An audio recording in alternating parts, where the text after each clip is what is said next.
ನಮಸ್ತೆ ಎಲ್ಲರಿಗೂ ದಿನಮಣಿ ಕಿಚನ್ಗೆ ಸ್ವಾಗತ. ಕೊಬ್ಬರಿಗೋಲೆಯ ಮಸಾಲೆ ಮಾಡುವುದಕ್ಕಾಗಿ ಇವತ್ತು ನಾನಿಲ್ಲಿ ಸ್ವಲ್ಪ ಕೊತ್ತಂಬರಿ ಪುಡಿ, ಜೀರಿಗೆ, ಖಾರದ ಪುಡಿ, ಬೆಳ್ಳುಳ್ಳಿ, ಕುಟ್ಟಿದ ಶುಂಠಿ, ಉಪ್ಪು, ಹಾಗೆ ಸ್ವಲ್ಪ ಅರಿಶಿಣ ಮತ್ತು ಸ್ವಲ್ಪ ಹುಣಸೆ ಹುಳಿ, ಹಾಗೆ ಸ್ವಲ್ಪ ಕರಿಬೇವಿನ ಎಲೆಗಳನ್ನು ತೆಗೆದುಕೊಂಡಿದ್ದೇನೆ. ಒಂದು ಪೂರ್ಣವಾದ ತೆಂಗಿನಕಾಯಿಯನ್ನು ಕೂಡ ಇಲ್ಲಿ ಬಳಸ್ಕೊಳ್ತಾ ಇದ್ದೇನೆ. ಇವೆಲ್ಲವನ್ನು ಒಂದು ಜಾರಿಗೆ ಹಾಕಿ ಪುಡಿ ಮಾಡಿಟ್ಕೊಳ್ಬೇಕು. ಸ್ವಲ್ಪ ತರಿಯಾಗಿ ಪುಡಿ ಮಾಡಿಕೊಳ್ಬೇಕು. ಜಾರಿನಲ್ಲಿ ಸ್ವಲ್ಪ ಮಸಾಲೆಯನ್ನು ಉಳಿಸಿ ಬಾಕಿಯನ್ನು ನಾವು ಒಂದು ಪ್ಲೇಟ್ನಲ್ಲಿ ತೆಗೆದುಕೊಳ್ಬೇಕು. ಇದಕ್ಕೆ ಸ್ವಲ್ಪ ಕಡಲೆ ಹಿಟ್ಟನ್ನು ಸೇರಿಸ್ಕೊಂಡು ಸ್ವಲ್ಪ ನಯವಾಗಿ ನಾದ್ಕೊಳ್ಬೇಕು. ಈ ನಾದ್ಕೊಂಡ ಹಿಟ್ಟಿನಲ್ಲಿ ನಾವು ಸಣ್ಣ ಸಣ್ಣ ಉಂಡೆಗಳನ್ನು ಮಾಡಿಕೊಳ್ಬೇಕು. ಕಡಲೆ ಹಿಟ್ಟು ಇರೋದ್ರಿಂದ ಕೈಗೆ ಸ್ವಲ್ಪ ಮೆತ್ಕೊಳ್ತದೆ. ಹಾಗಾಗಿ ನಾವು ಕೈಗೆ ಸ್ವಲ್ಪ ಎಣ್ಣೆಯನ್ನು ಹಚ್ಕೊಂಡು ಉಂಡೆಗಳನ್ನು ಮಾಡಿಕೊಳ್ಬೇಕಾಗ್ತದೆ.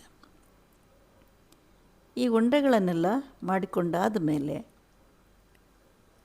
ಜಾರ್ನಲ್ಲಿ ಬಿಟ್ಟಂಥ ಮಸಾಲೆಗೆ ಒಂದು ನೀರುಳ್ಳಿ,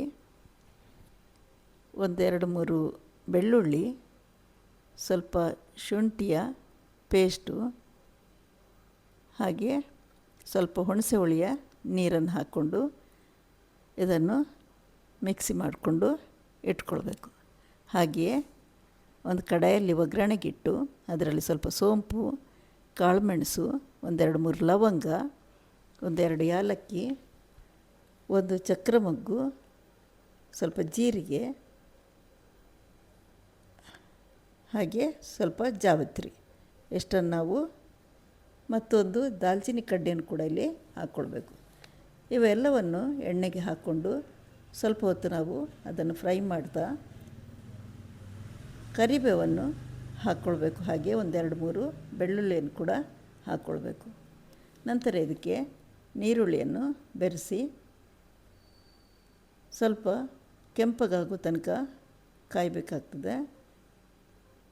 ನೀರುಳ್ಳಿ ಪೂರ್ಣ ಕಂದು ಬಣ್ಣಕ್ಕೆ ಬಂದ ಮೇಲೆ ಇದಕ್ಕೆ ಗರಂ ಮಸಾಲೆ, ಸ್ವಲ್ಪ ಶುಂಠಿಯ ಪೇಸ್ಟು ಮತ್ತು ಖಾರದ ಪುಡಿಯನ್ನು ಸೇರಿಸ್ಕೊಂಡು ಸ್ವಲ್ಪ ಫ್ರೈ ಮಾಡ್ತಾ ಹೆಚ್ಚಿಟ್ಟಂತಹ ಟೊಮೆಟೊವನ್ನಿಲ್ಲಿ ಹಾಕ್ಕೊಳ್ಬೇಕು. ಒಂದೆರಡು ನಿಮಿಷ ಮುಚ್ಚಿ ತೆರೆದು ನೋಡಿದಾಗ ಟೊಮೆಟೊ ಪೂರ್ಣ ಪ್ರಮಾಣದಲ್ಲಿ ಫ್ರೈ ಆಗಿರೋದು ಕಂಡುಬರ್ತದೆ. ಇಂಥ ಸಂದರ್ಭದಲ್ಲಿ ನಾವು ಮಿಕ್ಸಿ ಮಾಡಿಟ್ಕೊಂಡಂತಹ ಗ್ರೇವಿಯನ್ನು ಈ ಒಗ್ಗರಣೆಗೆ ಹಾಕ್ಕೊಡುವ. ಇದರಲ್ಲಿ ಈಗ ಸ್ವಲ್ಪ ಅರಿಶಿಣ ಹಾಗೂ ಉಪ್ಪನ್ನು ನಾವು ಸೇರಿಸ್ಕೊಂಡು ನಂತರ ಸ್ವಲ್ಪ ಮಿಕ್ಸಿ ತೊಳೆದ ನೀರನ್ನಿಲ್ಲಿ ಸೇರಿಸ್ಕೊಳ್ಳುವ. ಈ ಗ್ರೇವಿ ಪೂರ್ಣ ಕುದೀತಾ ಇರುವಾಗ ಮಾಡಿಟ್ಕೊಂಡಂತಹ ಕೊಬ್ಬರಿಯ ಉಂಡೆಗಳನ್ನಿಲ್ಲಿ ಹಾಕ್ಕೊಳ್ಬೇಕು.